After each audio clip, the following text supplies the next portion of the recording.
Hello and welcome back to Reading It Appears. My name is Gary O'Brien and this is a podcast where I get some of my very good friends on to chat about and discuss all kinds of movies. So joining me today, once again, it's David Scanlon, and he's here to talk about the 2021 installment in the James Bond franchise, No Time to Die. So stick around, we hope you enjoy.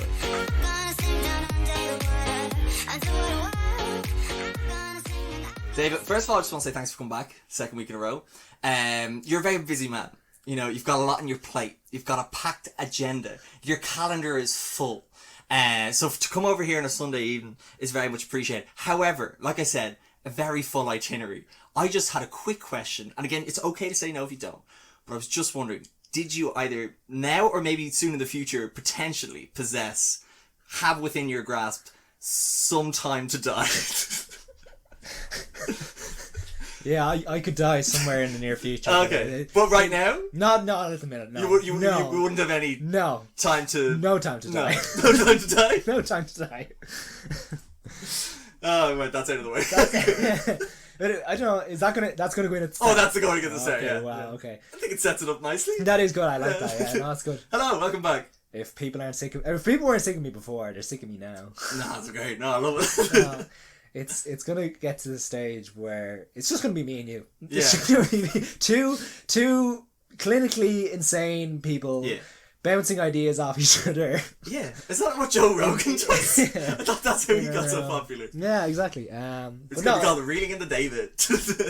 No, honestly, delighted to be back to do another James Bond. The second. Sorry, did oh, sorry, yeah. We need to. Course, it's the second part. It's the final. Part 2. It's the final chapter in. Oh fuck! What's the name of it? David's 007 duology of Daniel Craig's Dreary Anthology. I love it. Part 2, Electric Boogaloo. Electric Boogaloo. No, actually, the one thing I do enjoy about this is we're reviewing a new movie. Mm-hmm. One that is just out in cinemas. Yeah. So, delighted to be doing that. The last one we did was A Quiet Place 2.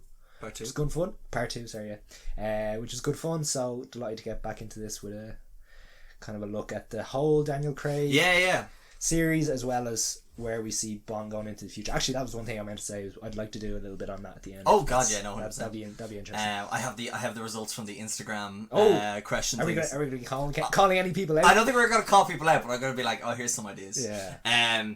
But what I just also thought was interesting is that we've on the podcast, and I know not you specifically, but as episodes, we've done the first Pierce Brosnan one and the last Pierce Brosnan one and the first Daniel Craig one and the last Daniel Craig. My God.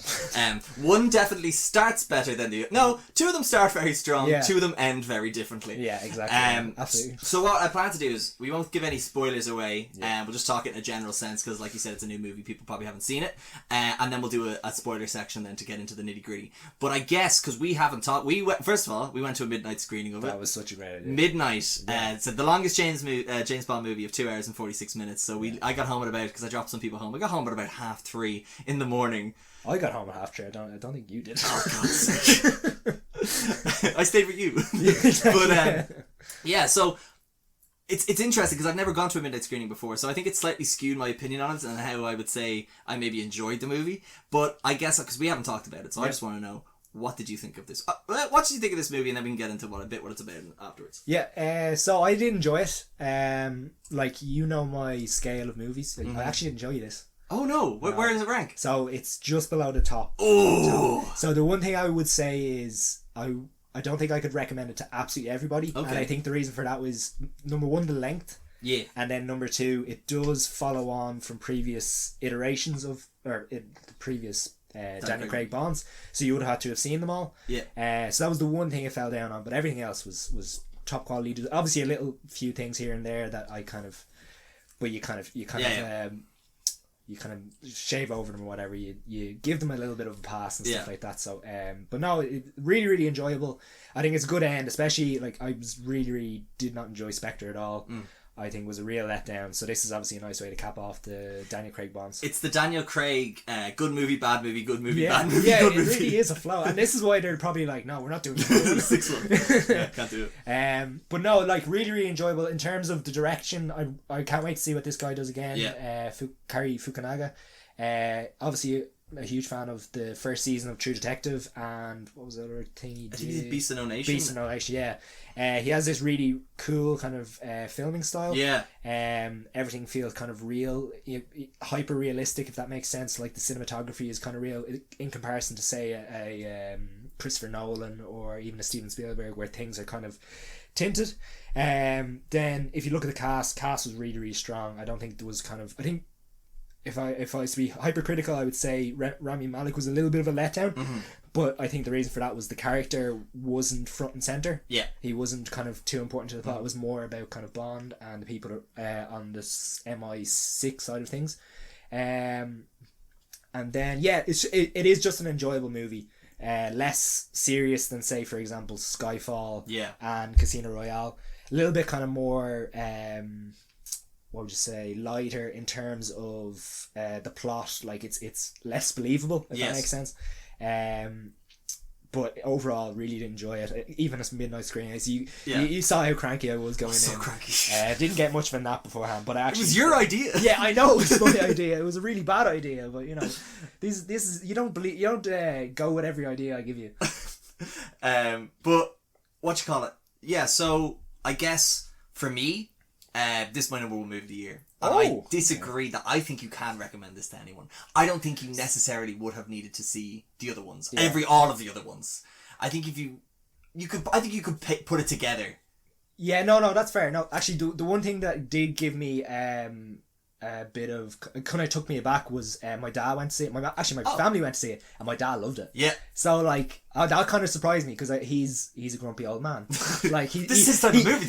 Though, he hates everything. Yeah. He loved this. So that kind of taken me aback. I love this movie, so I cannot stress it. And again, why I said that I didn't know if the midnight screening it changed my opinion of it, because I had so much fun with it, because it was so fun to wake up having seen the movie before anyone else, kind of in the sense of just like, oh my god, I saw James Bond last night. I loved it. I'm a big James Bond fan, and this movie ticked majority of all the boxes of a James Bond movie. And I think what I enjoyed most about this movie was it is the best modernization of the James Bond character that I've seen. It's better in terms of what the essence of the character is. This movie literally took everything that was built upon in the Sean Connery and the Roger Moore ones and has brought it into current times, which I don't think, because the Pierce Brosnan things did their own thing. Casino Royale kind of in its own way. Spectre attempted it and failed. This movie had the gadgets, the supporting cast of MI6. It had the cars. It had the women's. It had the puns. It had the wacky villains as well with the weird. It had literally it had the James Bond car. It just had everything James Bond in it,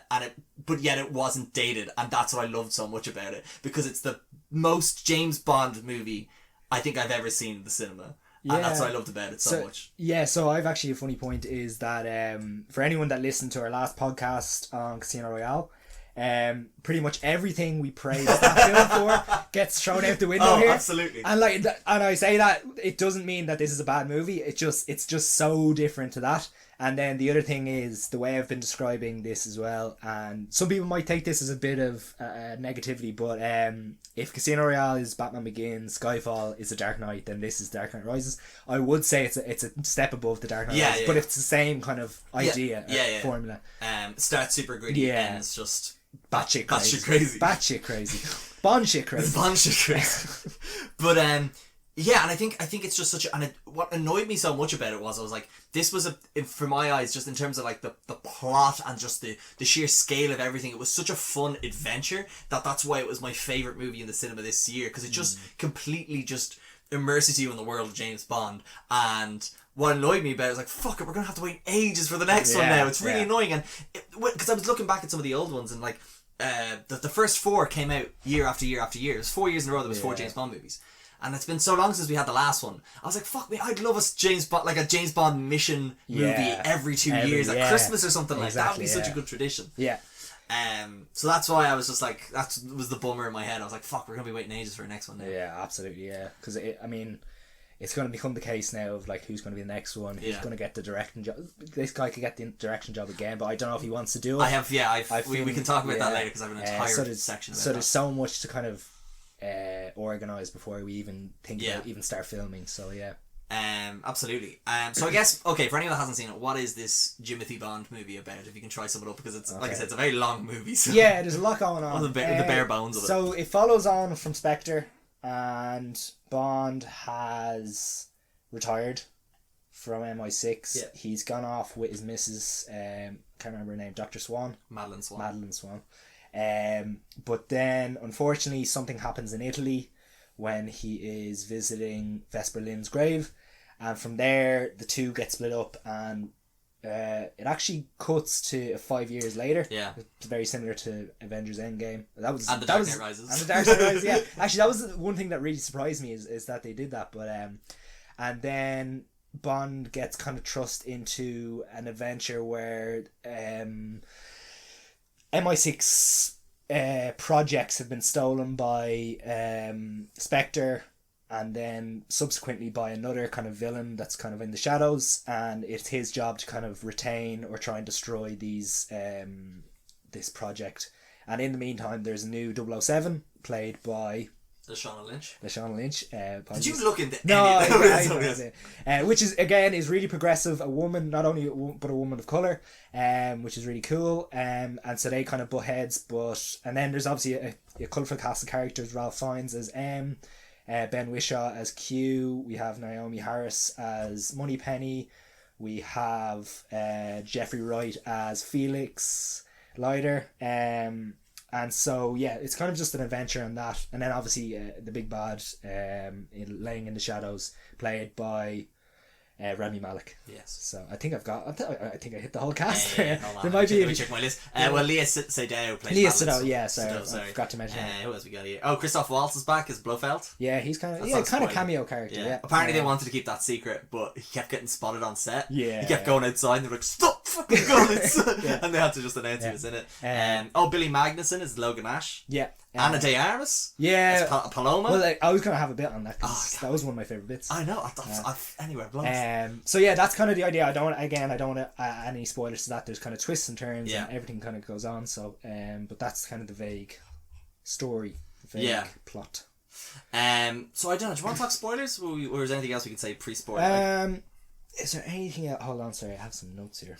Let me see. Okay, so could be a hangover from Spectre, but I don't know how I felt. No, sorry, I didn't really feel the relationship between Bond and Madeline Swan didn't work at the start, but as the movie goes on and progresses, I feel like that relationship kind of builds up better, and it feels a little bit more realistic.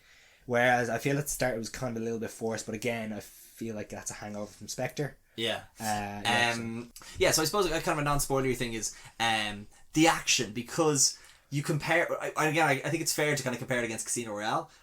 Just, again, we spoke about it last week. But, like, the action between the two are just so different when you consider, what was the most... Well, I suppose you've got, like, the Venice scene in Casino Royale, and I know you were talking about, like, that felt the least...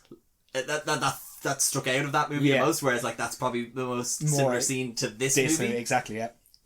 So like they're infiltrating bases, they're breaking up, or they're kind of infiltrating parties and stuff like that, and a lot of it is just like one shot kills. Yes.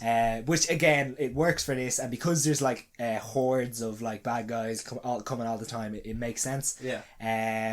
But no, like I really enjoyed it. Like, and every action scene is different as well. Like there's a bit in Italy which is really really different to a bit in Norway. Yeah. There's the bit in the base which is so different to say the two previous bits. So it, like that is another thing that I do like about Cary Fukunaga. And again, I don't think he is, he isn't really kind of based in action direction, but I'd say he probably took on a lot of information from say MGM or like the producers that like previously worked on Bond movies.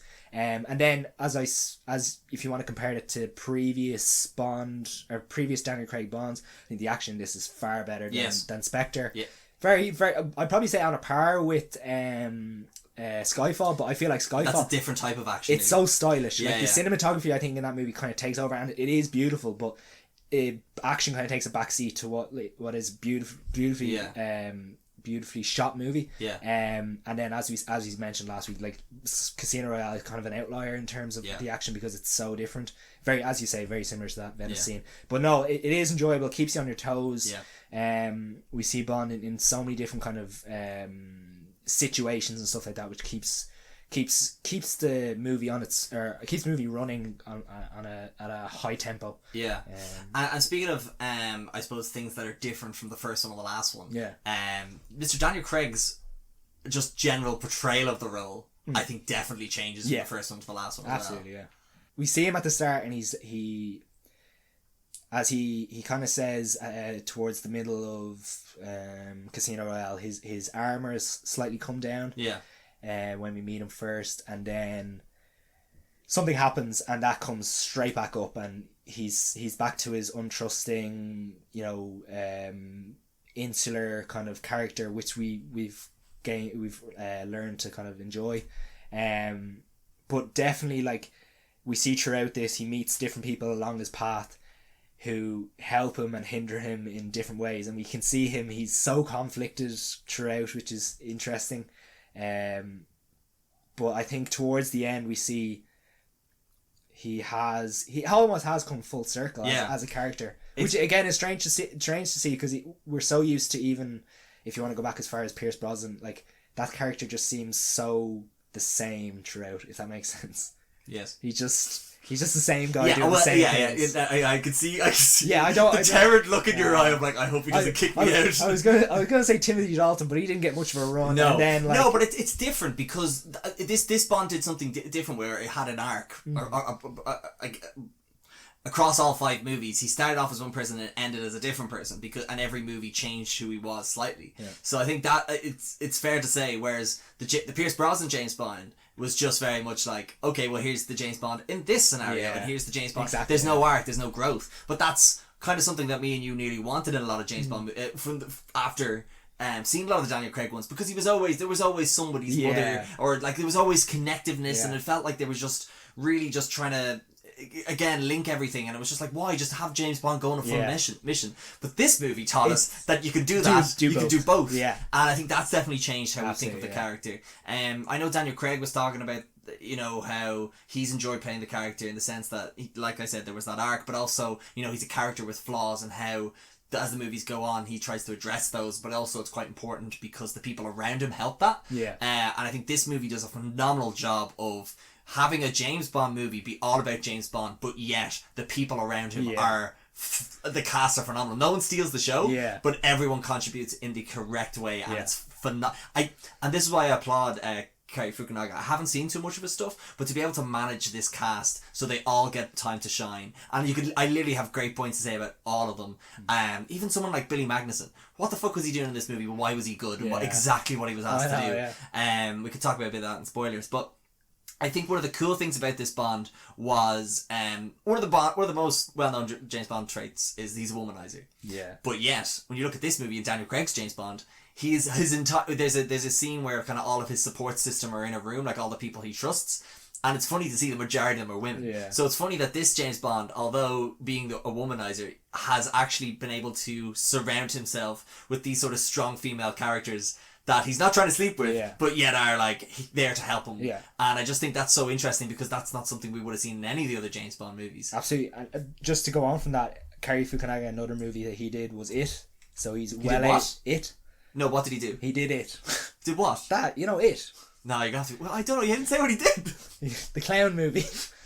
Damn it. Who's on first? Pennywise. No, Chapter 1. It's Chapter 1, exactly, yeah. But like in that, he had to balance characters, I feel. That's true, that's very true, yeah. So I feel like he had a But that was a case of like, he was sharing that equally, whereas with this movie, it's a James Bond movie. Because I think that's a bit where everyone heard there was going to be a female 007, and I was like, oh, she's here to take like the Daniel Craig franchise away from her.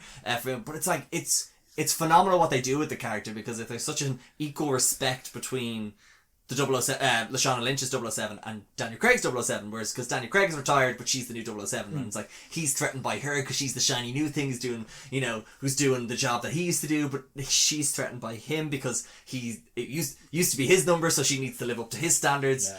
So they support each other for the whole movie. And there's a bit of they go head to head, but like that's what you expect with absolutely those two alpha males in the room, like they're gonna butt heads every once in a while. I think now is the time, like we're bouncing around. Yeah, we're bouncing around. but like I guess the one thing I'd say to end the spoiler section is, what did you think of like as a send off for Daniel Craig and this sort of portrayal of Bond? Yeah, well worth it. So actually, one day I was checking up on Omniplex there today. This movie's on 12 times in one I day. saw that. It's sold out all today. It's crazy. Yeah. It's on so much. But no, absolutely, it is a lovely send off for Daniel Craig.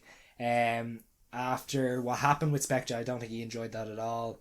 Was it Skyfall or Spectre you had a miserable time? No, I think it was Spectre. Was it He Spectre, said yeah. he wanted to slit I his thought that wrists. was Skyfall.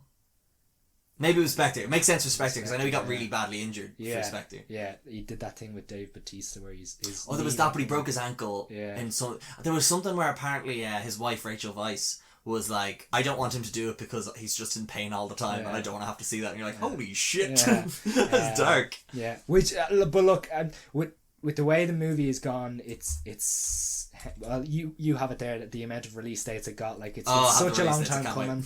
It's had it's had such a long run up, and like obviously he did press back in 2015 for Spectre. No, 2020. Oh, well, he did press in 2019. He was on 2019. SNL. Yeah. In February. promoting it. Yeah, no, 2020. Before What did I say? COVID. Oh, so yeah, sorry. 2019. Yeah, sorry. So he like literally he's been waiting. We've been waiting a year and a half for this. So he did press, and we were waiting for it to come out, and obviously they had to delay it. So it's been a long time coming, but no, I do think it's a nice send off for him. He can kind of go off and do what he wants now. You know, he's obviously big in the Knives Out franchise now and stuff like that. But he seems to like to play a more kind of colourful character than James Bond, or a different character than the typical kind of British, male or whatever. So yeah, I'm interested to see what he can do. Yeah. But I think over the 5 movies, I've enjoyed a lot of it, and this was a nice way to end it. Yeah, what do you think of that pink jacket he was wearing at the premiere? Ridiculous. Well, I didn't mind it. It was grand. I think I was giving it over the pink jacket. It's a pink Oh jacket. no, I'm not even out of it. I just think it look. I wouldn't wear it personally. I just saw a lot of out. No. Yeah, But actually, he can do what he he wants. can do what the fuck he wants. It's just quick note on him being kind of less James Bondy characters. I was watching a lot of interviews because I was trying to just soak up as much information as I could, kind of that wouldn't be just from the IMDb trivia section. Yeah. One of the things was he was like, "What's the most common note you get told as James Bond?"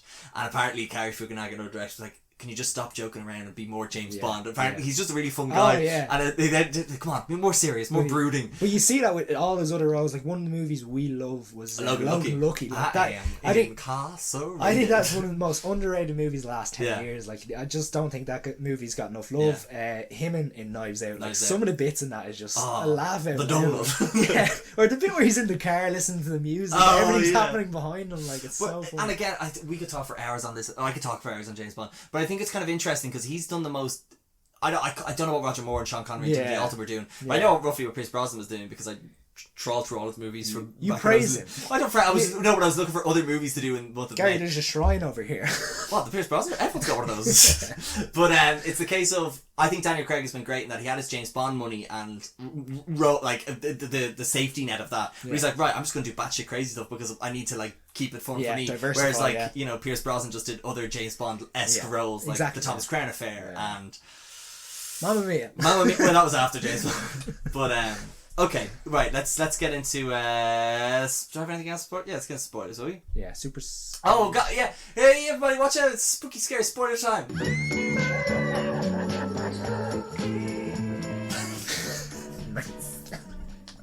I'm gonna get sued one of these times for all these music infringements. Anyway, right. So before we get into spoilers, you mentioned the date changes. Yeah, because everyone's gone now. So let's just fucking all the people who are like don't want to know about it are gone now. Yeah. And if you're here now, welcome.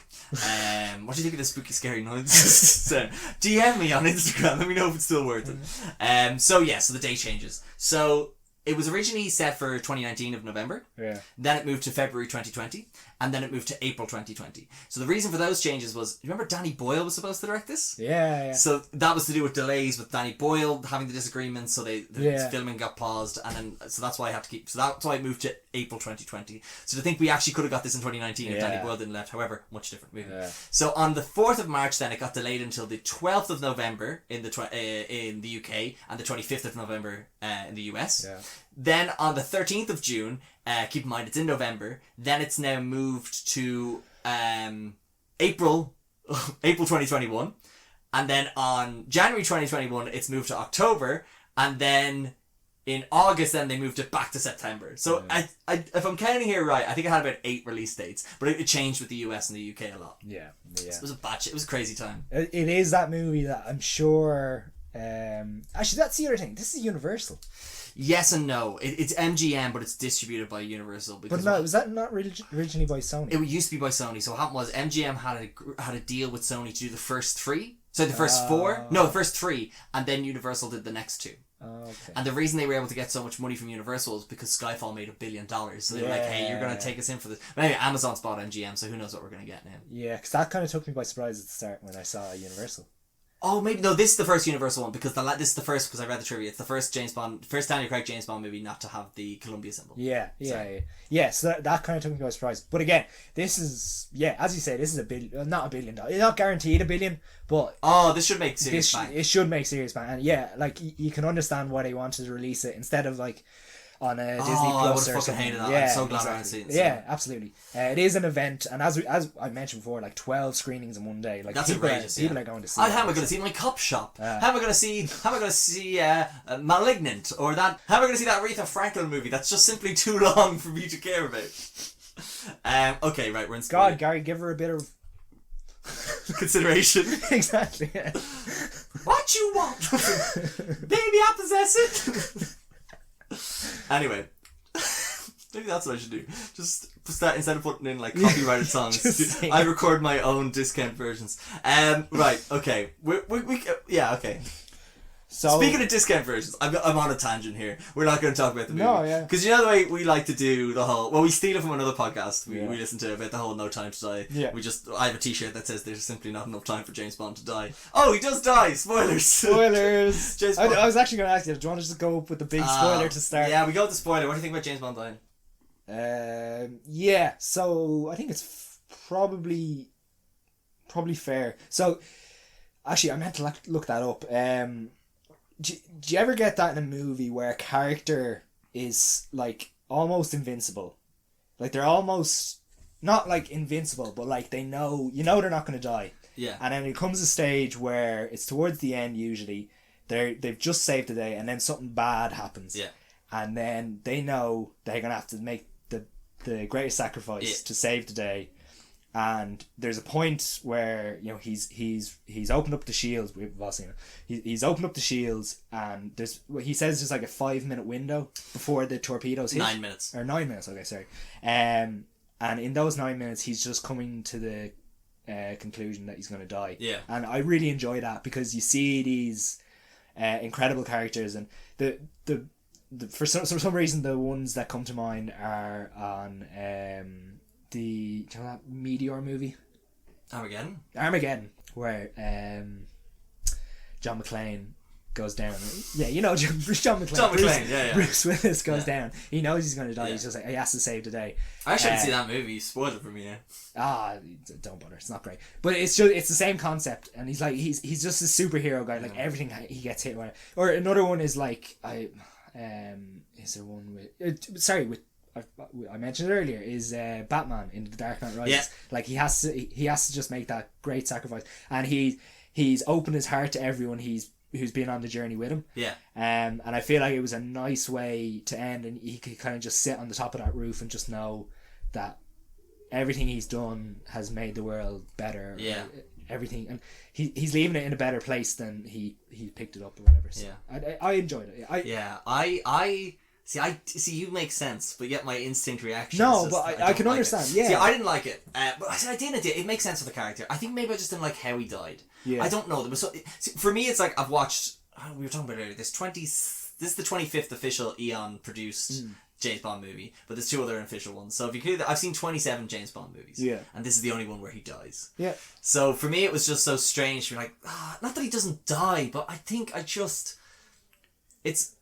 was just so strange to see him die because of this reason, I guess, when you just see him escape so much else. Yeah. But it makes sense, I guess, how he dies and why he dies. But I think what's kind of cool about this one is that, James Bond has a daughter, and like he's fighting for her as well. Yeah. And he's fighting for. It's weird because we've never seen James Bond fight for. Someone else that's not. Well, that's another thing I was going to mention. Is this is so strange to see him with a child because we've never ever seen that. well, apart from the women he gets with, Well done, I like it. Roger Moore would be turning in his grave. Exactly, yeah. But no, it's a strange one, because with adults you can just say, okay, I'm gonna give you cover, get over here. But with her, you can't. Everything has to be. It was so interesting to see him in that situation. So I think for the dying for me, it was like, well, obviously let's just say Pierce Brosnan, James Bond didn't die, so there you go, Pierce Brosnan. Yeah. But actually, that was the point I was going to make. Is the included in the soundtrack was that little piece on Her Majesty's Secret Service. That's one thing you pointed out. Yeah, I have an old thing. Yes. Yeah. So it's funny because at the beginning, in the very first scene of this movie, they're driving through the Italian countryside. They're in the Aston Martin DB5, and all of a sudden the musical key for "We've Got All the Time in the World" by Louis Armstrong comes on, and it's funny because that's been another James Bond movie on Her Majesty's Secret Service, and it's funny. So she's wearing a white dress in that scene, and on Her Majesty's Secret Service, James Bond marries. It's the only one where he's actually gets married, but she's actually shot by Spectre. So I'm thinking as they're turning that corner, is she gonna get shot now? And then he turns to her and says, "Don't worry, we've all the time in the world," which is what George Lazenby says to Teresa, his wife, like, "Oh, don't worry, we've got all the time in the world." But so he says that to her, and I'm like, oh, she's dying at some point in this movie. But it's funny because that's reversed then, and that he's the one that dies, which I thought was quite interesting. This movie has so many callbacks to both the books and the other movies, which is another reason why I think I love it, which is why I'm also hesitant to suggest it, because I'm like, is everyone going to get the Shatterhand reference? I don't think people are going to get the Shatterhand reference. Exactly, yeah. But yes, so what were we talking about there? We're talking about the ending, yes, it's James Bond die. So we skipped right to the end. We skipped right to the end because that's the biggest spoiler thing, and it's going to influence a lot of the other conversation we have. So for me, it was strange, but it makes sense. I want to see him. You wouldn't want to see him shot point blank. I think he made a sacrifice, which I think is the most James Bond thing you could do. But I think the fact that it was a missile strike and you didn't see him die, it was just very much like. But the other thing I would say is, and we said it as we walked out, was we didn't see him die. We didn't see him die. Yeah, that's true. We didn't see a body. That's true. Didn't see a body. If he went down to that bunker, you never know. Yeah, exactly. Right. Well, I guess another thing we could talk about that we didn't want to spoil was the plot. Yeah. And go on. Go on. Yeah, just this for me, it was like the plot is very stupid, in the sense that MI6 were working on a plan that had nanobots infect people, and then you could program the nanobots to kill people with certain DNA strands. So I don't Heracles. I don't know about you, but I got serious G.I. Joe Rise of Cobra vibes. Interesting you wrote that, because in my notes I have Fast and Furious plot. If you told me this was in a Fast and Furious movie, I would have been like, that makes sense. That makes sense, exactly, yeah. And then I got to think of myself, I'm like, what am I fucking talking about? A load of the other James Bond movies had these stupid high stakes. No, but that's what I loved about it, and that's why I talk about the modernization of the James Bond character. And it's like, it's just it's ridiculous, but they're all kind of ridiculous. They're all nuclear strikes. They're all lasers from space. It's been such a while since we had that over the top one. Like you look at Casino Royale is literally just accounting for terrorists. Yes. Quantum of Solace is water. Water. Yeah. Skyfall just seems like he's just petty. Yeah. The bad guy's just petty. Yeah. And he wants to kill Joker. He wants chaos. And then Spectre. I suppose Spectre, I can't remember what the plot was. They were leaking. No, what was Spectre about? We also forgot to mention in Skyfall, they had that list of NATO agents, but that was really Skyfall. Yeah, that's not really this important. one. No, Spectre was they were hacking into the MI6 database to unlock all the something maybes. Yeah. Anyway, so this one's more ridiculous. Movie is just ridiculous. But I didn't mind it because it was like, fuck it, it's fun, and it's why actually I have a biggest problem with the villain Rami Malek, who, like you said, he's not in it much. But when he is in it, he's okay. And I think it is a bit unfortunate because, he's an Oscar-winning actor. And he does all he can with what he's given. I think a lot of it's been left out, if I'm honest. Yeah.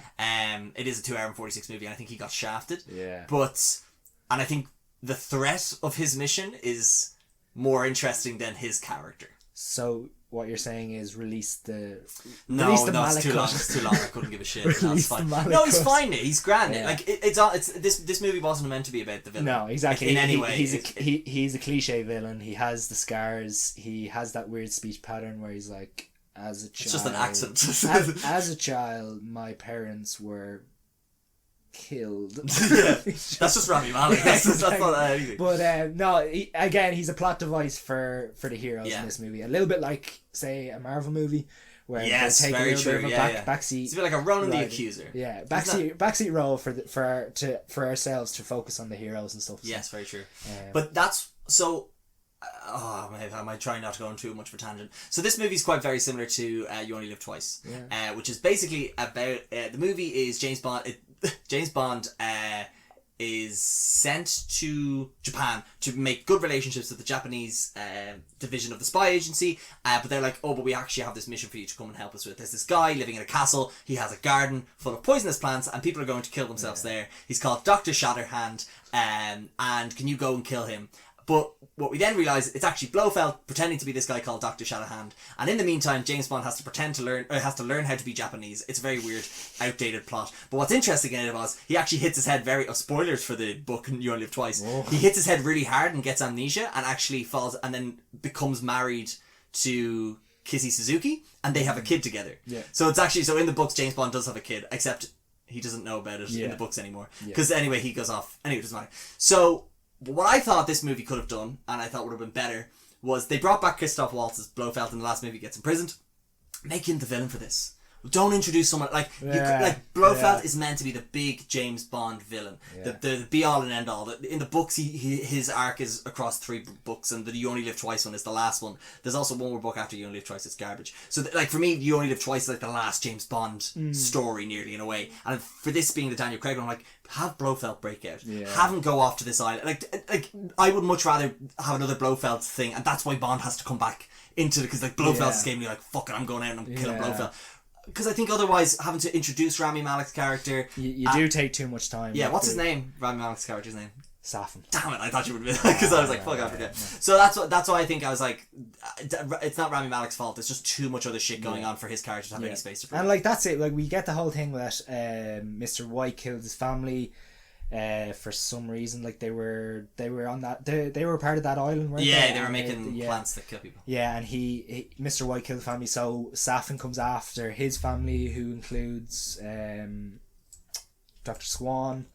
So like that's how they're kind of linked, and for some reason they don't really say why he's linked to Bond. Like there's no. He's linked to Bond because of Madeline Swan. Madeline Swan, yeah, that's it. Like so, and he kind of. I suppose I completely forgot that he sends her in to kill Blofeld.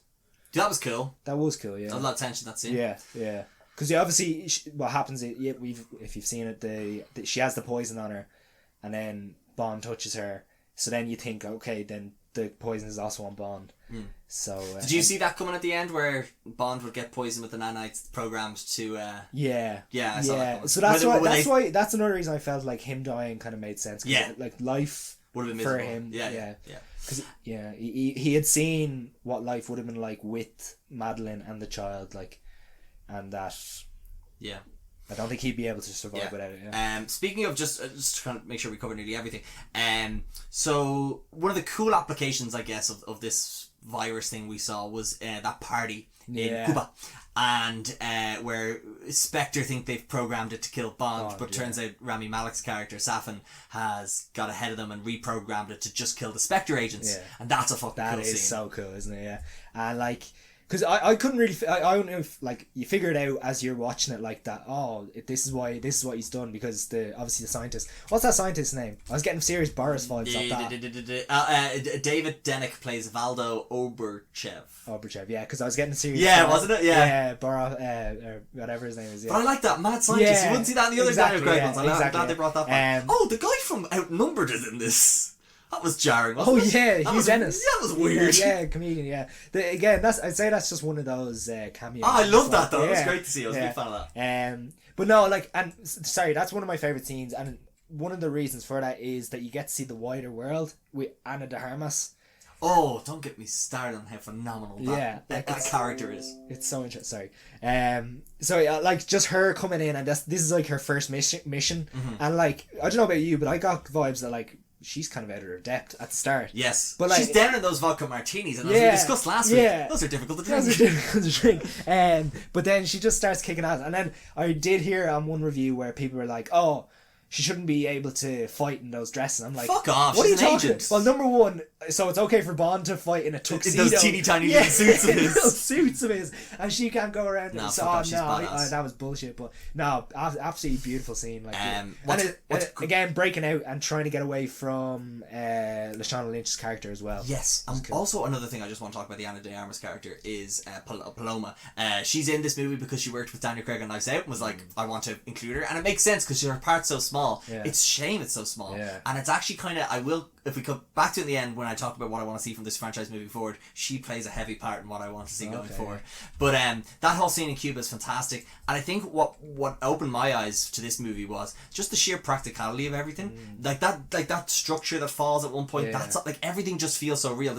I don't feel like there's any green screen in this movie at all. Yeah. No, that's absolutely true. But yeah, like that's important, kids. When you're making Hollywood movies, make sure to make your friends because you can get more business later on down the road. But no, and as we've said, like, this movie takes you to so many different locations as well, which I find very interesting. Really enjoyable. Like we're in Italy, Cuba, Norway, Jamaica, and obviously over between Russia and Japan on that island. They said Japan on an island. I got so excited because I knew that. Well, it's the only and then obviously, of course, London with the MI6 headquarters. So that again, that's Bond. Like, it's always big locations and stuff. One thing I have an entire list, and I'll try and get as much of this done in the mere time that we have, about how this franchise is so old, but yet this movie has so many firsts. And we can stop off if you want anywhere, but we've already mentioned that it's the longest James Bond movie. It's also the first James Bond movie to feature all characters Q, Felix Leiter, Miss Moneypenny, and M since License to Kill from 1989. That's an interval of 31 years.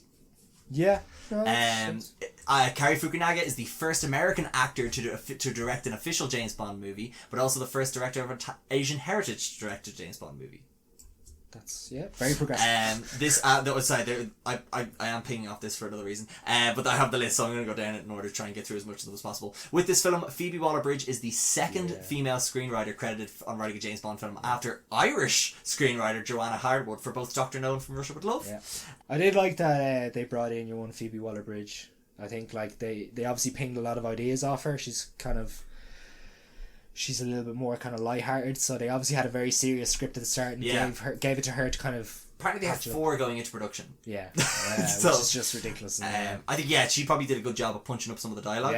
And I think I read somewhere, or I don't know when you read this. I hate reading stuff about people saying stuff online because I didn't see it. Yeah. But I read something apparently where people were worried that bringing Phoebe Waller-Bridge in was like, oh, they're only bringing her in to make the 007 more, Lashana Lynch's James Bond more, appealing than Daniel Craig one, and so we're all better with it. So I'm just like, she can write for both men and women. She don't know if she came in and wrote. Like I could see her writing for your one Paloma and Lashana. For Lashana Lynch's 007, but like there's definitely lines that Daniel Craig says that's come straight from Phoebe Waller-Bridge as well. Yeah. Sorry, how much you make a point? Sorry. So there's only 3 James Bond. So Ian Fleming wrote a lot of the James Bond books in his house in Jamaica. So Jamaica is a very important part about James Bond. It's actually where they announced this movie was in Jamaica. But only 3 James Bond films have actually been shot in Jamaica. The second one, anyway. So there's Dr. No, Live and Let Die, and No Time to Die. So it's funny because of all those 3 movies, they've all had Felix Leiter in it, but they've all been portrayed by different actors. So from Dr. No, Live and Let Die, and this one, it's all 3 different Felix Leiters. And the reason why I want to bring that up as well is because it's the 3rd time Jeffrey Wright has played Felix Leiter. Yeah. His first appearance was in Casino Royale, then Quantum of Solace. But in reprising his role for this movie, makes him the first actor to play Felix Leiter in 3 movies. So it's just mad to me, and again I know maybe I just find this stuff interesting, I don't know if anyone else does, but it's like it's mad there's been 24 of these, but just these stats are like happening, like how have they not been Jamaica more? Exactly, how have more people not been Felix Leiter for longer? There's even stuff like here, composer Hans Zimmer replaced Cary Fukunaga's regular music composer Dan Romer during late 2019 due to creative differences, which is the first time in the 58-year history of James Bond that a conductor has been changed post-production. This movie's just phenomenal how much it's just done differently. You talk about something else, because I keep talking about it. Apparently Christoph Waltz, it's the first time someone has played Blofeld twice in the James Bond franchise as well.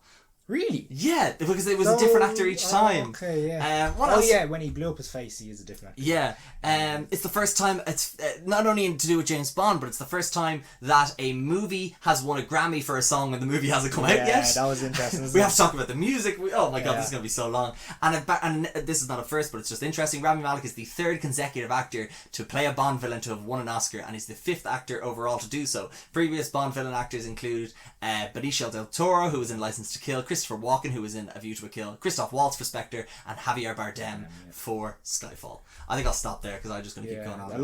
That was a big fact attack. It was a big fact. Yeah, it was a fact minigun attack. Yeah, that was like you mentioned Jamaica, and that's what I went with. Yeah, that was like a fact mob attack or something, or you beat down a fact onslaught. A fact onslaught. Yeah. No, okay, so what I would like to do is just cover over the plot. So, number one, Italy. I feel like that the action scenes were very, very cool, and I did enjoy seeing it in the cinema, but what I will say is, because the movie was so long coming out, I feel like they gave away a lot of it in the trailer. And again, I do like when movies do that, when they say, okay, we're going to give you the first hour of the movie and you can cut that up and put it in a trailer. Yeah. We're not going to give you the last hour and a half. Yeah. We don't want to give away any spoilers. I did enjoy it when you see it all in one go, but again, I just feel like there's when so much I saw him in that suit, I was like, this is this scene. Exactly. I did like that he sent Madeline Swan away, because he had obviously opened himself up to her, but as soon as something goes wrong, he goes back into his shell and doesn't trust anyone. Yeah. Makes sense. I don't know about you, but as soon as I seen her on the train, she touches her belly and I'm like, oh, she's pregnant. Does she? Yeah. Is that? No, she's looking outside the train at Bond and she touches herself here. And I'm like, oh, she's pregnant. I missed that completely. Yeah. But I think that is a cool opening. Sorry, actually, one thing I completely I didn't cover over was the scene as Madeline as a girl and Safin comes to kill her. It was tense. As a kid. Yeah, it was very, very tense. Yeah. Almost scary. It was a weird opening to a James Bond movie. Yeah. Because it was very low. It was like a thriller-esque rather than action-esque. Absolutely, yeah. And it was kind of tense and a little bit scary. So that's kind of the opening, and then we go into the songs. Yeah. Looking at the time, do I have enough time to bitch about this song? Just give us a minute. Yeah, give us a minute. I'll give you a minute. Yeah, 30 seconds on me. This is the worst James Bond song in the sense that it's pretty much the same fucking song as the last two. But the last two James Bond songs have won Oscars. Skyfall and Writings on the Wall. Writings on the Wall is a mess song. Skyfall is actually pretty good because it's an actual Adele song. Yeah. Sam Smith tried to copy that by doing an Adele thing. I should leave it like a countdown, like ding, ding. Anyway, so then what happened was they got Billie Eilish, who's done really cool songs recently. Make a very generic James Bond song. That's actually alright and not good. The two beginning look, I don't even care that the Jack White one was trying to rip off the Chris Cornell one. I don't care. That's still a good song. It's still different. It's not fitting to the character at the moment. And I understand the No Time to Die song is trying to fit into the James Bond character. But my God, make a fucking cool, make a song that's original. They are, like, you go back and you go back and look at all the other ones going through the years, and they all change. You go from having Paul McCartney and Wings doing Live and Let Die to the Man with the Golden Gun, from Lulu to having Carly Simon doing The Spy Who Loved. Like, they all change. They're like, it's an artist in a certain era doing a James Bond theme. Whereas I feel like from 2012 to this movie, 9 years, we've got the same sounding songs. So the thing that annoys me most is that they got such an interesting artist and they to do something so generic. They could have got any singer to do it. Who would you get? I mean, like, you could get the guys who won the Eurovision. Oh, sorry, I thought you meant to replace. Oh, well, replacement wise. Yeah, it doesn't really matter. Like, you get Childish Gambino. I don't know. But yeah, I mean, there's just something like you could do something. Do like listen to Bad Guy. Yeah, exactly. Like, but do just that. do like the Billie Eilish song. But just do something. James Bond. I don't know. Look what Madonna did. Look what Madonna did. Yeah, it's not good. It's not, but she did something. Exactly. Yeah, she didn't follow a formula. So I completely agree with you there. Like, it is just the same. She win an Oscar for it, but I don't like. It's grand. It's just not. I don't care. Yeah, it's not something you could play a lot. But like, they have to. You have to play along. I don't like. I consider someone like Goldfinger. I'm not gonna listen to that, but it's still a belter. Yeah. Same with The Spy Who Loved Me. Same with the Chris Cornell one. Same with the Skyfall well, one. I feel like the songs should like we've gotten into a situation now where the songs are so dire that it's just such a drop off between the point at which we see the action, then we listen to the song. Like But this is what we said the last one. We said, like with You Know My Name, Chris Cornell. Yeah. It is so pump up. You're ready to go again. And even the Jack White one, as strange as it is, it makes sense because it pumps you up. And it, like the electric guitar is really really good in that. Like this one, these last few, and for Skyfall makes so much sense because he's dead. Writings on the Wall. Expect as a fart movie anyway. I don't even remember that. Oh, that's after. That's Mexico. the one where he was like, oh, I wrote it in like 12 minutes. I'm like, yeah, I can tell. You listened to Adele for 3 and you wrote for 8. But like, yeah, imagine coming from Mexico and then you go into that and say, yeah. Same as this. Like, you have now. Do you know what? Would have made sense if if that song came on directly after the Madeline Swan flashback. Yeah. Would have made vague sense. Yeah. But the fact that we had the entire sequence in Italy and then this song comes on, it just fucking halts everything. Yeah. Exactly. Anyway, that was longer than. No, that's fair enough. But it needs to be said. Like, then we cut to 5 years. Oh, Jamaica. Later. Yeah, we cut to 5 years later. Bond is doing his thing on retirement. Mm-hmm. I mean, he's sharing outdoors. Like he has a cool little paradise. I love there, doesn't he? Yeah, and like he obviously he's a good bit outside town, which is cool. Kind of his own little tranquil area. He's fishing. And he still has a gun though. He's still He still be a good dodge. Yeah, exactly. What I loved about this scene because. One thing I would have said, I would have liked him seeing him with a beard. We saw that in Skyfall. Yeah, I suppose. And he was miserable, so. And also they need to I suppose he's in Jamaica. He's a sweaty man. Yeah, exactly. He's a sweaty man. Cool thing about again, Jamaica. Oh, I have a fantastic point about Jamaica. So, again, I'm sorry for this. This will happen. You should be running the James Bond ones, not me. So what's cool about Jamaica, it got, like I said, somewhat the home of James Bond. Yeah. Not fictionally, but in terms of like where it's written. And what's cool about it is Lashana Lynch and Naomi Harris are both of Jamaican descent. Yeah. There's another actress who's been in a James Bond movie of Jamaican descent, and that's one Grace Jones, who played Mayday in A View to a Kill. Cool, right? However, what if I told you she was meant to be in this movie? Oh, wow. What if I told you she was meant to be in a cameo during the Jamaica scenes? What if I told you she stormed out of set after she realised how small her part was? What age is she? Ooh, that's a great question. She's probably 70 something. Definitely has to, yeah. I think that would have felt out of place with a 70-year-old. 73. But in the nightclub or something. Just 70-year-old, like. Oh, I don't know. She would have to be outside doing a doing something. I don't know. Yeah, but still, I think it would have been cool for her. It would have been cool, yeah. But she's like a proper artist. Yeah, she doesn't have time for that I know, shit. Exactly. But the fact she was there, she was on set. What I loved about that Jamaica scene, it's because James Bond sometimes in the movies sticks out like such a sore fucking thumb, because you're like, clearly there's a secret agent because he's in a very tight tingly suit and looking really built. And the reason why he wears suits in the books is because that's what everyone used to wear. Everyone used to wear suits, so he'd wear a suit. Whereas I feel like they just take it a bit too far in these ones now. We're like, he has to be the best looking man in the room. That's not the James Bond character. However, what I loved about this was Lashana Lynch's character was actually undercover. And it's the most undercover I've ever felt a James Bond or 007 agent has been in all of the movies. And I love the fact that he meets Felix and Ash, and he's like, we need to speak somewhere quiet. So where does he bring them? A nightclub, which makes so much sense. He's retired James Bond. Yeah, he's like, fuck yous, I don't care. No, but it is just a slight little part in Jamaica, but as you said, it's quite important to the series of movies and books. And I do like that they brought it there, and that obviously makes sense. That's where he would retire to. Jump on. I think we've mentioned enough about Cuba. The fight scenes there were cool. I did like the fact that it was kind of like cat versus mouse versus dog in terms of like they're all trying to get to the same thing. Tom, Jerry and the dog. Yeah, exactly. Where they're all trying to get to the same thing, but one is chasing after the other, and there's kind of like it bounces between. Stylish movie as well. Just very stylish. Yeah, that's it. That didn't look like a set, did it? That looked like it was. But I feel like when they were outside, it was definitely a set. Probably a set, but the place looked like it was on location. We're back in London then. And then MI6. So sorry, we completely missed the boat scene. The boat scene? As in when they get the Oh, okay. So Felix dying as well. That was really tough. I did Yeah. not like that. Yeah. Because I know I'm going to say in the books, but in the books, Yeah. Felix doesn't actually die. He gets fed to like alligators and all get chopped up. So he actually has a hook and an eye patch.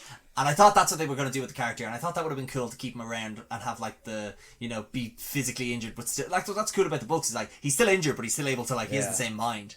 But when I saw him die without getting the arc of the whole like I'm injured but I'm still ready to go kind of thing like that, and like it's funny because James Bond calls him his brother at some point, and I think he said something. But that's the thing Felix always says. At the first time we meet him, he goes, "I'm a brother from Langley." Hey, brother. Yeah. And to know that the only guy, and we're talking about a movie where like a character that has such trust issues, to have one guy who's from a competing spy agency, but he's still probably James Bond's best friend, die in front of him. Yeah. Fuck, that's tough. I did think it was a little bit cheap. I would have liked to have given them a bit more time.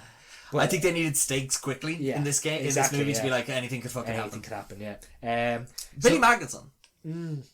The smiley guy from the Aladdin movie. He seems like a bit of a dweeb or a bit of a weasel, and he has that smiley look on his face, and he says, "Oh, James Bond, I love you." And again, it was such a big fan. And it obviously Bond didn't trusted him a little bit too much when he went onto that boat with the payload or the scientist with the briefcase of DNA viruses. Yeah. Which shows he did kind of have his guard down. Like he didn't think he's like, 5 years out of the game. Yeah, exactly. He's thinking about those fish there. Yeah, exactly. So it just shows how much of a difference those years make. Then the other thing I did like about this movie is that the reason for the MacGuffin or that DNA poison was because it was created by MI6. Yes. And it was stolen. Yeah. And like it was almost M's fault. Like that was a really interesting character portrayal of M this time. Yeah. So, but like we see that with a lot of political scandals, that it's like, oh, we were doing it for the right reasons. Yeah. But it got into the wrong hands, which again, like I said, because in this movie you have these kind of SWAT teams or whatever, or these hyper strong characters or whatever. I think it was cool to kind of link it back to real world events like that. That's something that can be so destructive, could get into the wrong hands like that. So I did like that, and it does portray as someone who can make mistakes. Yeah, which was cool. Something we haven't seen with the character. Yeah, we've never seen that Bond can kind of say to him or to bit thirsty, Dame Judi Dench for her movies that, oh, you've made the same mistakes that I did, or made mistakes like I've done. So yeah, I did like that, and again we see Bond before he's even reinstated going head to head with them, and again that's because you're supposed to be better than this. You're supposed to be as good as all of us. And what I loved about it, he kept calling him Mallory, which was so disrespectful, which I really enjoyed. Absolutely, but again, because he's out of the game. But that's what I mean. But it's like, but it isn't, because he still has his rank, because he makes Lashana Lynch be like Commander Bond.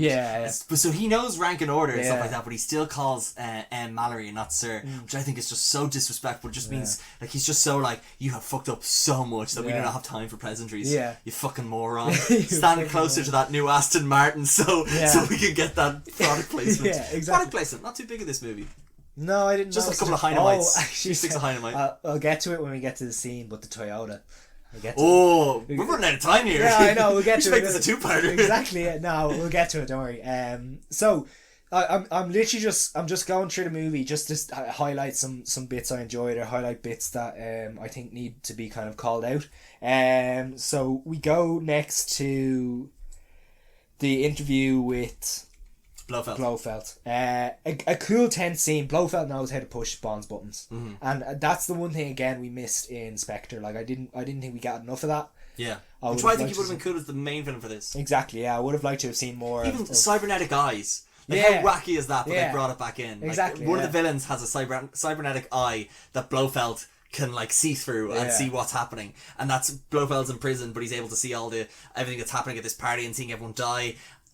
It's just so wacky. It's something you'd seen in a Mission Impossible movie. Exactly, yeah. And it's the first time I feel like the James Bond franchise hasn't ripped something entirely. It kind of stole it from Fast and Furious and Mission Impossible in a way, but I just still think it's kind of fucking cool. Absolutely, yeah. Sorry, but I just like that you could see Blofeld push Bond's buttons and get in. Like he knows, like, well, you can't touch me. There's nothing you can do because I'm under Madeline.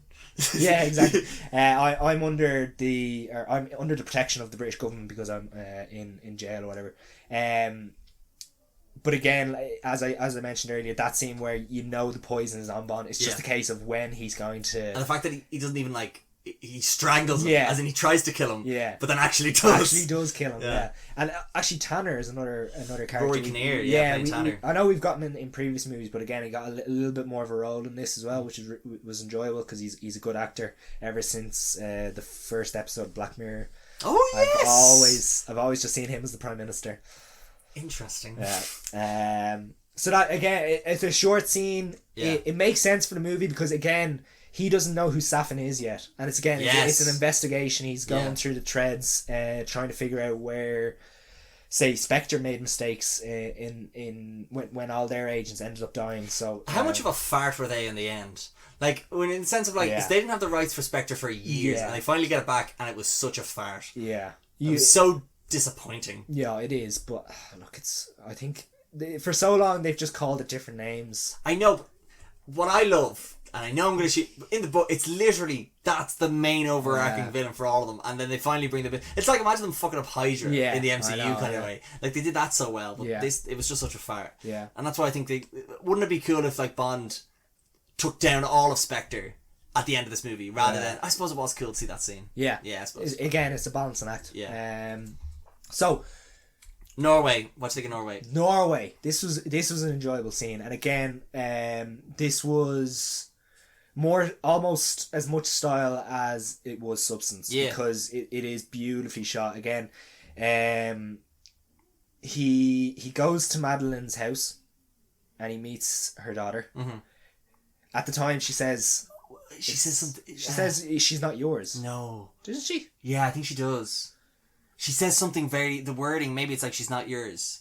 I don't know. It was something. Again, I think she was just angry with him, and she wanted to kind of get rid of him or get him out of her life. But I did like the scene with him and the daughter when they wake up and they're making breakfast. It's cute. It's cute. It's a little bit of a step back from all the action we get in the movie. But then he knows that that Safin's agents are on the way. Obviously, Ash is after him. And I just thought that fight in the woods fight within the car and then the woods was just so cool. And so there's an entire ad campaign all about Land Rovers, Range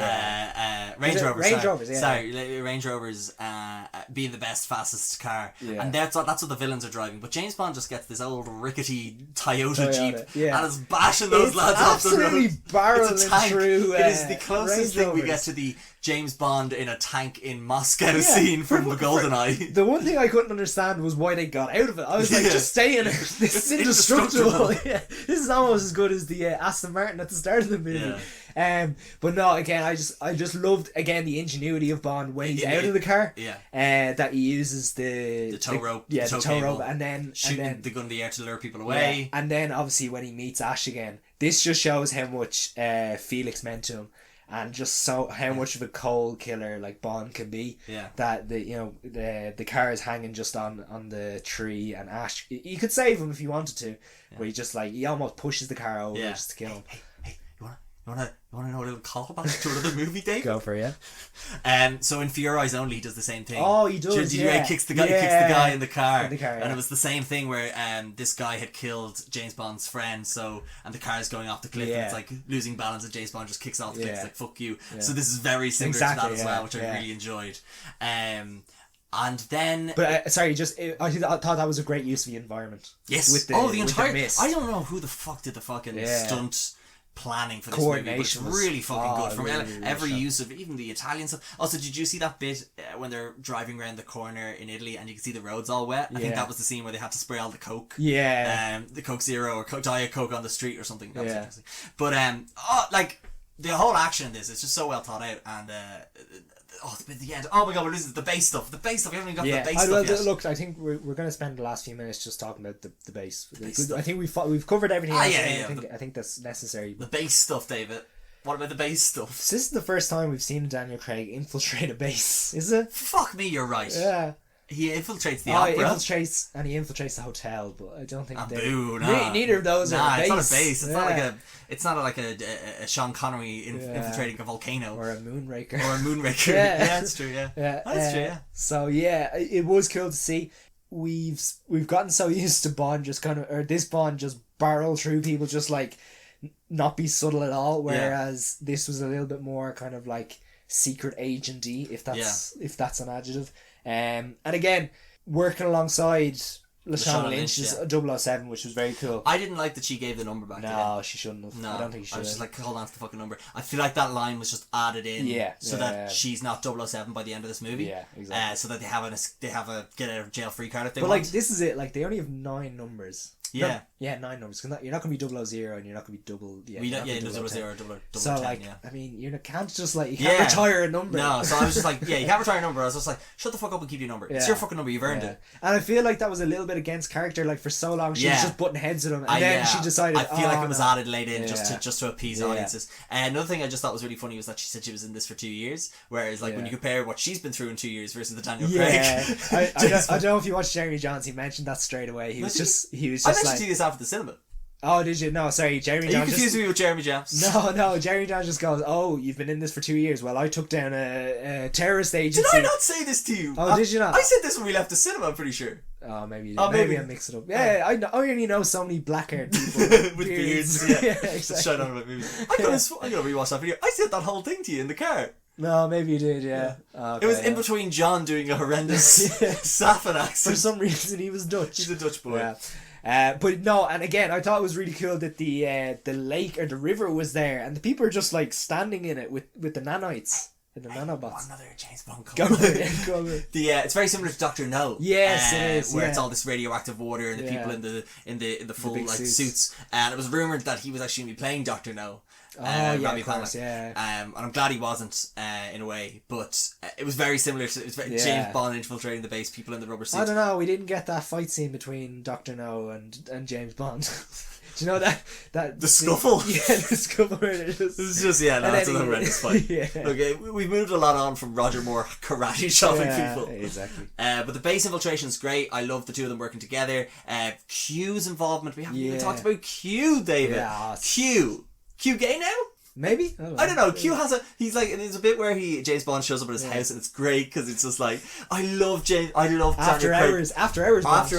Q's cooking a meal and Moneypenny shows to the door with James Bond, and I just love how James Bond is just exuding such jock energy and it's the nerd. You little dweeb. Yeah, it's like, hey there, how are you? I've got something for you. Hello. You little dweeb. Fuck, that is the computer. Tell me what's going on with that, mate. He's like, that cat.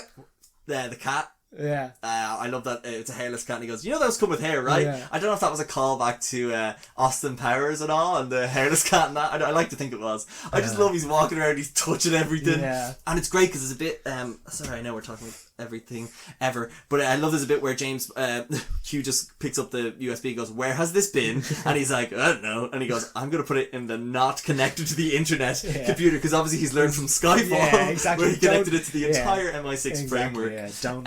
Don't trust USBs that Bond gives you or laptops that Bond gives you. But it's great because Q is like very much the man in the chair for this scene, and he really Ben Wheelshaw does a phenomenally great job of like creating tension and trying to explain the stakes and such, and even the bit where we can see the map of like the base and seeing Lashana Lynch and James Bond floating through.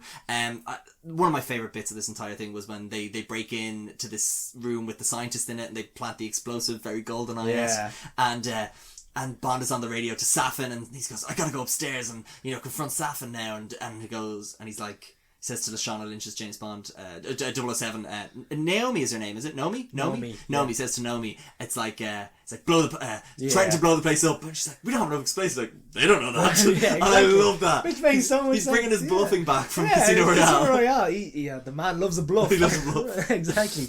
And then we get what we get. Oh, sorry, can I just briefly go back to the Q thing, because I did want to actually just talk about that very briefly, which was that Q then says he has a date. He doesn't say he has a date coming up, but there's like wine that it looks kind of like he's cooking dinner. He goes, oh, he's going to be here any moment now, hinting that like his partner's coming over or something like that. Well, I did like that because it's subtle and it's not like, it's not in your face. Hey everybody, Yeah, gay. yeah, and I think it was kind of cool because we've never known about Q's love life before in the books, in the movies. But what does annoy me was we don't see the guy show up, which I feel like in some countries they'll just change those subtitles to "she'll be here any moment now," and it just kind of robs it of what they're trying to do. I think they were just playing it safe with that. Yeah, of course.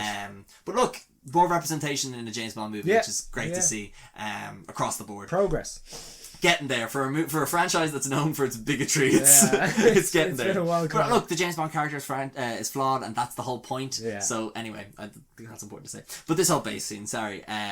Who else? So I was just going to get on to the point that we get in all James Bond movies where we have James Bond confronts the big bad and has the conversation with him about why he's doing what he's doing. And again, I feel like there was room to get more. Maybe not backstory, but more motive in Safin in this scene. Yeah. And like, so the thing is, like, I feel like if you're a professional, what? Terrorist? No, professional anything, like taking Bond's daughter hostage, that gains you nothing. Like, all that's going to do is motivate Bond. True, but I think it was great because, like, I know, I can understand. I really enjoyed that. Oh yeah, because James Bond's never been threatened with the life of his child before, which I thought was kind of cool. But I was just thinking of it in more an analytical context of like, this isn't helping your cause at all. And then at the end when he does get away, he just lets it go, which I feel that like, was stupid. Yeah, you hold on to that. You keep that ace in the hole. Yeah. So yeah, I felt that was a bit strange, but I did like that head to head. And again, as you said, we've never seen that with Bond, where it's a hostage that's related to him. That's his daughter. That's nothing that Bond has ever had to. And you just see he's so helpless in that scene. Yeah. Because it's funny when. We go back to GoldenEye where Sean Bean is threatening the life of Natalia, and then James Bond's like, "Fuck it, I don't care. I don't care. Kill her." And he can't do that in this scene. He can't do it because he knows it's his daughter, and he knows that he can't. The bluff won't be called. Yeah, he's definitely got two aces. Absolutely, He can't do that. Exactly. James Bond doesn't have a 5 and 7 of spades. Exactly. But it's so that's why I enjoyed it. He's absolutely helpless. Yeah. There was just some weird bits. Like there's this whole tease of like, I've got a poison garden of plants that do all these crazy things. Not used on the fact that it's referencing the books. Yeah. I appreciate the Easter egg, but don't fucking introduce something like that and don't do anything with it. Yeah, I feel like that was some sort of a metaphor that like this place is full of life, but also full of death or something like that. Yeah, it's something like that. Well, that was a subtlety of the character that I feel was cut. Definitely the physical scarring of that character, and there's been a lot of stuff said online, and I have actually seen this stuff online of people saying that stop like physically like disfigured people being villains, but I felt like the character was interesting in the sense that the whole idea was that he was fed this poison that killed his whole family but it's left him scarred. So it's like not only does he have to deal with the mental and emotional scarring of this whole incident that happened to his family, whenever he looks in the mirror he's reminded of this incident, which I thought was really cool, but again not expanded upon in the movie. So I'm like, I feel like it would have been more. He could have just looked normal, couldn't he? He could have looked normal, but I think it was kind of for the movie that we saw. But I felt like there could have been greater depth to his character, but we just didn't see it. Probably could have, and again, this goes back to the threat is greater than the villain, where it's like the threat of James Bond's daughter being killed is greater than anything. I'm more scared of that happening than anything that Rami Malek is shouting on about. Yeah. We actually haven't even mentioned what his plan was. He has the nanobots, and he just plans to kill everybody. Release them on the public and kill everyone. Like, anyone he wants. Yeah, it was because I understood it was like, so you can program the nanobots to kill certain DNA, but then he's trained them to, or he's changed it that you can also kill family members as well. Yeah. So his idea was that if you gave it to, I think it was was it like a predominantly Europe and America on the map? Yeah, because he had a list. Remember the list on the USB was just different DNA types for different people. But nothing specific. Like no one, they said like, oh, is this for MI6? And he said, we're probably in there. Or whatever. So yeah, like seemed just like, oh, I'm dead, or my family has been killed, so I'm gonna kill everyone else's family. Yeah, which was just a bit. But it was the reason for it was just to have a threat. That was it, pretty much.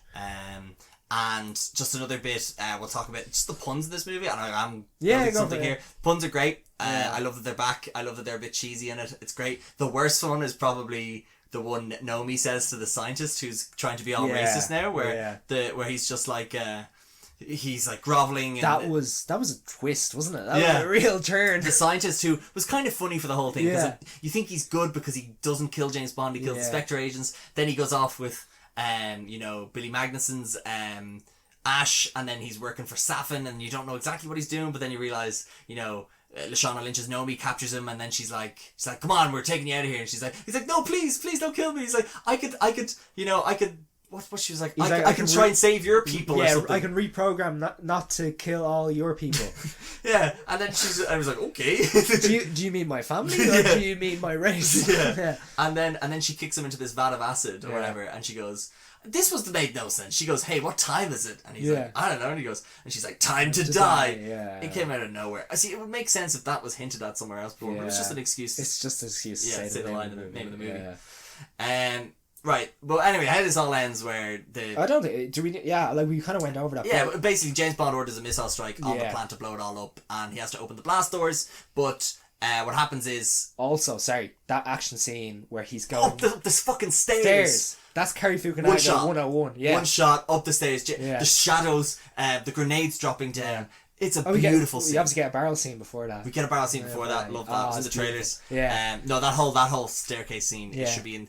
It's not as slick. No. Of a one shot, but it's. I didn't notice until halfway through. I was like, we haven't cut yet. Yeah, but it's still great. I just enjoy it. And again, I feel like if that was in the middle of the movie, I'd be like, oh, that's a cool action scene. But like towards the end, it's all building. It's like building. He needs to get upstairs and open the hatch to open the bomb, the blast doors to blow up the base. Yeah. So the fact that it's such a slog. It reminds me of. I feel like there's another one shot like that where it's just this character. It's kind of nearly like 1917. When he's running across the minefield, like he's just trying to get to point B, and he's at point A, and there's a lot of people stopping him. So yeah, I just want to say it was a very I think it was a nice way to end this. Satisfying in the fact that he got to do that one mission that was batshit crazy, and it was like you're going onto this island in the middle of nowhere, and you have to. Use your wits and save the hostages and save the world by making sure that all this gets destroyed and all that. So, and then we see, and as very similar to The Dark Knight Rises, is this memorial at the end that it's just him and all his friends, it's just all his friends, all these people that he's worked with over the last 5 movies, just having whiskey together to commemorate his memory. Yeah, and M says this whole speech from some novelist something. Is the Bible? I thought it was the Bible. Maybe it's not. This is not a religious man. It's apparently taken from the American novelist work of Jack London, where he says, the proper function of man is to live, not to exist. I shall not waste my days in trying to prolong them. I shall use my time. Yeah, we'll do podcasts. I'm telling you that. All right. That's the best way. I'm telling you. I don't just exist. Every day I try to do another podcast. I won't die until I've done all the movies. Exactly. Yeah. Every single one. Right. Okay. James Bond dies, which means that as a nation, as a world, we have to look for the new James Bond.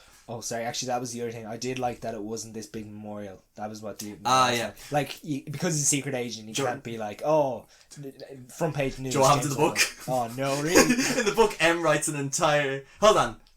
Is it like in the news? Yeah. Hold on. One second. So, just for the audio listeners, I'm showing David that in You Only Live Twice, M takes out... Of course, the Times. M goes, as you readers will have learned from earlier issues, a senior officer of the Ministry of Defence, Commander James Bond, is missing, believed killed, while on mission to Japan. And it goes on for about 3 pages of the eulogy of the James Bond character, which is why I consider this to be the last book, because it's actually James Bond, James Bond's spy dying, but he lives on because he has amnesia, and he doesn't know he's a spy anymore, which I don't think they could have done for this, but I did think it was kind of an interesting way. So M has the last word on James Bond in the book, the spy James Bond in the book, but also in the movie, which I thought was kind of cool. Yeah. So yes, next James Bond. Who are we talking about here? Who do you think? So it's. I think. Can I open? Okay, a better question for you. Yeah. Then does the next James Bond be in this universe with this M, this Q, this Moneypenny, this whole cast that we love, or do they recast everyone to fit the new James Bond? Okay, so. I have a couple of ideas, and I don't know if I'll get to all of them, but number one, how would you feel about it being a period piece? Of them going back to the 60s? I'd love that more than anything in the world. Yeah. Why wouldn't I? Too much money. too much money. And also, do you want to know why they won't do it? Because how much money do they make on Omega fucking watches? How much money do they make on Heineken? How much money do they make on the new cars? The Bond movies are not only like spy movies, but they're also a statement or like a depiction of what is stylish and fashionable in modern times today. So you can't do a period piece because Omega can't advertise their watches. So my Tom idea, Ford can't make his suits, like that sort of stuff. No, that's absolutely fair. The idea I would have had was if they were to do a period piece, is there any movie that you've seen or any book even Moonraker that you redo? Moonraker. Moonraker. It's not set in space, and they haven't told that story at all. Yeah, I was going to say the same. It was very not poorly done, but it's definitely dated. On Her Majesty's Secret Service is pretty good as well. Yeah. The Spy Who Loved Me is really interesting. So this brings me to my next point.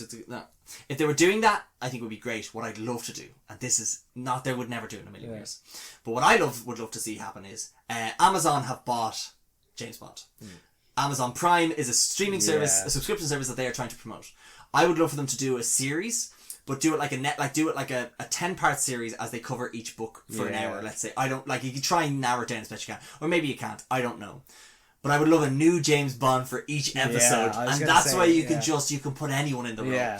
And what's great about The Spy Who Loved Me, it's all actually told from the perspective of the woman. And James Bond, she's just going about her business, something happens to her, and this man just fucking appears out of nowhere, and you're like, what the it's nearly like the epilogue, but it's told by one of the random characters in the scene, which is really, really cool. But I'd love for them to do a series like that if they were doing the period piece thing. So I guess for me it's like, I don't want to say goodbye to this money penny. Specifically Paloma, Ana de Armas' character. That character is too fucking good to get rid of. So what I want to see, and they won't do it because they won't make a movie of it because it's too controversial to have it. But like, Felix Leiter's dead. James Bond is dead. Felix Leiter worked for the CIA. Nomi works for MI6. Sorry, James Bond worked for MI6. Nomi is 007 and works for MI6. Who is Felix Leiter's, confidant or contact in Cuba? It's Ana de Armas, who works for CIA.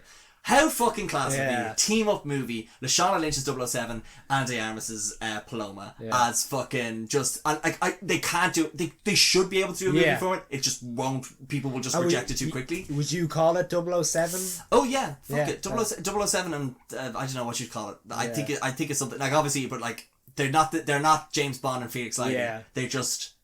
those characters, but that way we get to have the same the money penny. So I think this would be separate to James Bond. Yeah, but it's still in the same universe. Same universe. But that would be a good idea if they were to do, say, a period piece. They could do that side by side. Yes. So, but see, that's what I think until they announce a new person to play James Bond, anything they attempt to do with the Lashana Lynch's 007 is going to be shot down by just people. I feel. But you can't just bring another James Bond into this universe because the James Bond of this universe is dead. So I think that would be a cool way to keep this universe going on by having Lashana Lynch and Ana de Armas in a Netflix series or an Amazon Prime series going on. But other than that, you'd have to recast everyone again, I think, or you could just pretend. See, all the other James Bond movies never had this kind of farewell. They just had another actor come in and pretend nothing had changed. But you can't do that anymore now. No, it's everything's interconnected. Everything with the rise of Marvel and DC and stuff, everything's interconnected and everything leads into the next thing. So yeah, I mean, do they decide to do the whole thing that the next 007 MI6 agent's name is James Bond, and you just carry on that name? Yeah. Nah, because not the same. Because he needs to have the same quirks. He has to drive an Aston Martin DB5. He has to be good at put this too. It's too complicated. I think. Well, like, what happens if the next movie opens and it's a character and everyone just keeps calling him James Bond, and we just don't even. I think it would make no sense for the characters in this universe to act like that. I think you could have got away with a Pierce Brosnan in the universe, no problem. So I think they're going to have to say goodbye to this universe, I feel like, and this cast of characters. But hey, it opens up new characters, new actors to come in and portray these characters, which is interesting. But I just want to see more Ana de Armas because I think she was great in this. I want to see more Naomi Harris's Moneypenny and Q, like a Q Moneypenny WandaVision sitcom. Like there's so much potential for the characters in this. But look, right, we're running out of time, so I want to quickly run through this because I asked people on Instagram, on the @reading the peers on Instagram, who do you think should be the next James Bond? And I have a list of people's answers. I won't say who because we might trash some ideas, so we won't get into it too much. Right, okay. So I don't know if this one's real, but the first one I got was Mike Myers. Then another one I had was Richard Madden. Yes, like if you've seen Bodyguard, I think he'd be good for this. He'd be good, yeah. Well, we'll see in Eternals. We'll see in Eternals. I think he'd be quite good. Scottish Superman, James Bond. Jesus Christ. Dev Patel. That would be good. I would love that. I would actually love that. That would be really good. That'd be very cool. Is it who your man Riz Ahmed as well? Although he's very small. You can have a small chip, but I think Dev Patel would be the most interesting good, one. Yeah. Who else we got? Jared Leto. That's wild. What fucking idiot!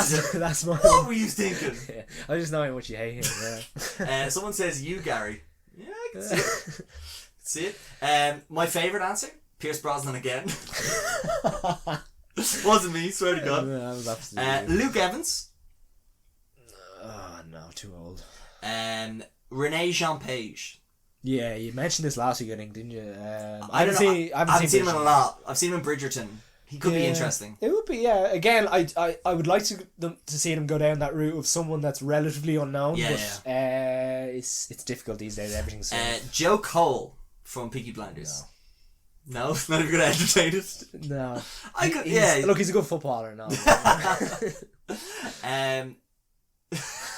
is my favourite. I don't know if the person was serious or not. Tom Holland. Oh, right, minute money penny. Excuse me, can I get a cocktail? Shake it. Maybe just a lager stirred cocktail. No. No? Nice. Can't be Spider-Man. Oh, James Bond. And he's Nathan Drake. He's he's way too much shit. Keanu Reeves. No. Cillian Murphy. Yeah, but I don't think he's too old. He won't sign up to a franchise. Tom Hardy, too old. Too old. Yeah. Idris Elba, too old. Yeah. Is this my... James Norton. I have no... He's tall, isn't he? Yes, he's tall, man. Is he... No, actually, what about your man from the Umbrella Academy? Oh, he'd be Gorilla good. Man. Yeah. The Gorilla Boy, yes. Michael Fassbender's another. I was going to say Robert Sheen. Robert Sheen. Well, speaking of Robert Pattinson. He can't be Batman or James. Why not? Oh, what would his Bond name be? No, you couldn't call him Bondison. Bondison. Robert Pattinson. Robert Pattinson. Bond. No. Because you know what it'd be? Because it's Bond, James Bond. So it'd be Pattinson, Robert Pattinson. Yeah. Where Robertson. Yeah, Patton Robertson. Daniel Kaluuya. Yeah. He's not in any franchise. Yeah, I suppose he could work. Could be Michael Fassbender. I think he's too old. Henry Cavill. That's the one everyone is saying should be the next one. So he obviously wants to get out of Superman. Well, he's not allowed back in Superman. He's not allowed. Yeah. I wouldn't be totally against it. He was Martin Campbell's number one choice for Casino Royale. Yeah, and we got to see a little bit of it from The Man from Uncle, which he did a good job of. He was an American spy there, wasn't he? Yeah, he was American. But he kind of plays that suave character. So yeah, I wouldn't be totally against it. Again, if he's Superman, absolutely not. He can't be. You need to share the roles. Well, Michael B. Jordan looks like he might be Superman. Yeah, exactly. I don't think Henry Cavill is Superman. If I was to, anyone else? Well, my thing is, and it goes back to what we were saying for Casino Royale. It depends on the story they want to tell. Yeah. And I think probably my two choices are probably either Dev Patel or Renee Jean Page, just because we could tell a different story with that. And I think it's really cool that Lashana Lynch was able to blend into the Jamaica setting. Because just obviously her family are from there, and how cool would it be if Bond going on missions and something like that, and getting to use the accent and actually being subtle rather than George Lazenby looking like a potato, in Madagascar. Sorry, I just need to get that out there. Or like James Bond when he goes. Remember in The World's Not Enough where James Bond has to pretend to be an accountant? How did they do that? They put a pair of glasses on Pierce Brosnan. Right. Now David Scan, we're running out of time, but I'm left this to the end. Well, a couple of things I wanted to say briefly. They bring back the Aston Martin V8, which I love. Anything else I want to mention before I mention my last bit? Daniel Craig's the third oldest James Bond from this. My favourite bit of trivia, and I shit you not, this was a real thing. IMDb trivia from the movie. Daniel Craig said in an interview he is very sad to be leaving the series. He's not going to be getting those $60 million checks. Yeah, exactly. Okay. Do you have anything else to add? Well, we can wrap it up at the end, but this is my last bit, segment. Little bit. So, David, we've really enjoyed... Oh, sorry, actually, I believe James Bond had all the time in the world to die. Oh, he did? It's so much time to die. 9 minutes to die. 9 minutes, come on. So, speaking of funny wordplay of No Time to Die, I looked up the thesaurus for die and time, and I did it like a randomizer. So I was coming up with things. There is no span to decease. There is no term to go away of all flesh. There is no space to relinquish life. There's no span to decrease. Anyway, and I thought this is not funny enough. You know, I know you got a couple of truffles out here, but come on, we're an hour and blah into this podcast. It's more delirious. We've gotten some really passionate fans, and how could I not give them such high quality content than to go and find the English translations of all of this movie in different countries. Wow. So. Not worth it bit coming up right now. So in Chinese, Mandarin, Japan and Portugal, it's called 007, No Time to Die. Makes sense. In Chinese Cantonese, it's 007, Life and Death. In Czech Republic, it's No Reason to Die. In Turkey, it's No Time to Exist. In Vietnam, Not the Time to Die. In France, it's like Canada, France and French territories, it's Dying Can Wait, or To Die Can Wait. Poland, it's Not Time to Die. Taiwan, 007, Life and Death Battle. Serbia, There is no time to die. Estonia, Death must wait. Croatia, There's no time for death. There is no time... Wait, that's the same thing. There's no time for death. Lithuania is my second favourite. Death is ahead. but also, so Death Can Wait is Estonia and Bulgaria. Also, it's called No Time to Die, Death Can Wait. So Death is Ahead is my favourite. But what's funny is, previously, about 20 years earlier, Death Can Wait has been a literal English translation in Italy and Finland for their foreign language titles for Die Another Day. Oh my god, 2 movies are the same thing. So we have 2 James Bond movies ending the career, the stint of 2 actors. And really, when you think about it, No Time to Die, Die Another Day, it's effectively the same This is going to become a thing, isn't it? There you go. Anyway. So we can almost... I mean, we can put money on what the next last one is going to be. Well, Dave, like I said, I have the thesaurus here. There is no year to suffocate, no hour to depart. No hour to depart. Just sounds like an airport delay. That sounds like a rom-com. Hour to depart. I've got to leave you now. There's no day to perish. There's no instant to drown. Sorry, we're getting delirious. Yeah. But anyway, David, thoughts on No Time to Die? The end of the James Bond, Daniel Craig series of movies, but also, most importantly, the finale to David's 007 duology of Daniel Craig's Dreary Anthology. And I think we're coming up on about 3 hours now between the 2 of them. So did cut me reading the entire book. Yeah, I suppose there is bits you can cut here. So no, look, I've enjoyed it. I think I enjoyed this one a little bit more. I listened to the last one and I was just not prepared. I didn't watch the movie. I just thought I knew that movie off a little bit better than I did, but I thought I did anyway. But no, I've had a good time. Yeah, look, it was a good series. As I said, the kind of the best way to describe this is the 3 good ones kind of in... I wouldn't say increase in quality, but definitely add stakes throughout. And we see, as you mentioned earlier, a character arc in a James Bond series, which we don't usually get, which was cool to see. But yeah, it is going to be strange because with the Pierce Brosnan ones, I feel like I saw a lot of them not in cinemas. Yeah. I've seen a lot of them kind of on RTE and stuff, and I always feel like Pierce Brosnan was my like young Bond or whatever when I was younger, but like seeing Daniel Craig's series throughout the cinema, I feel like he's now become more of a Bond to me than Pierce Brosnan. Pierce Brosnan always does it. Oh shit. The Joe that is? That's the Pierce Brosnan shrine getting angry at you. I don't know if anyone heard the noise in the background there, but a load of shit just fell over. And I think that's the spirit of Brosnan calling you out in your bullshit. I was just about to say that Pierce Brosnan will always have a special place in my heart. And those movies, like... There's no other Bond that said Christmas comes once a year. Exactly.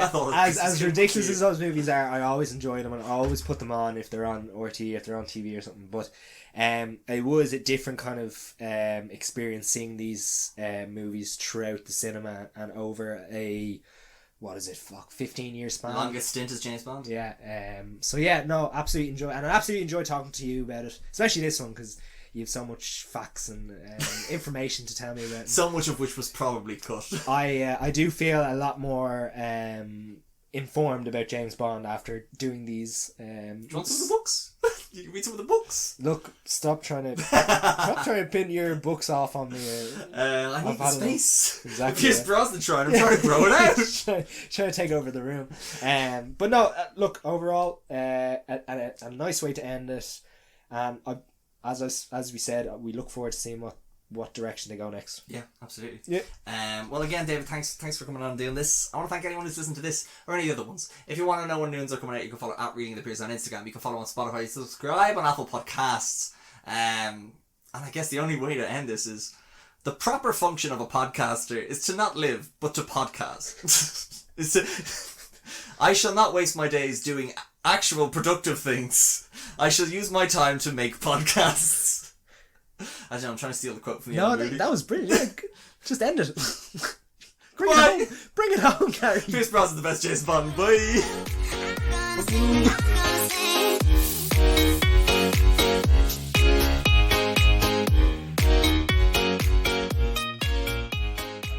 Oh Jesus! Right, fuck, that's long.